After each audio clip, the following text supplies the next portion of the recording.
Kwa hiyo ndugu wapendwa, somo la leo linasema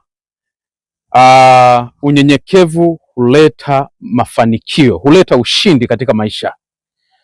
Yesu alifundisha kupitia neno lake katika kitabu cha waraka wa kwanza wa Petro sura ya 5 mstari wa 6 na wa 7. Basi nyenyekeeni chini ya mkono wa Bwana ulio hodari, ili awakweze kwa wakati wake, na huku mkimtwika yeye fadhaa zenu, kwa maana yeye hujishughulisha sana na mambo yenu. Ninamwona Yesu akidutia moyo katika neno lake kwamba pale tunapoonyesha unyenyekevu, yeye Yesu anajishughulisha na mambo yetu, na katika unyenyekevu huo ndiyo tunapata mafanikio, ndiyo tunapata ushindi.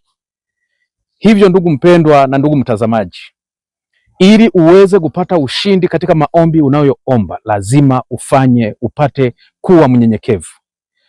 Na ukisha nyenyekea ukawa chini ya mkono wa Bwana ulio hodari, ambao una nguvu, ambao unaweza, ambao haushindwi na jambo lolote, ambao ulishashinda tangu milele hata milele, rafiki, utafanikiwa.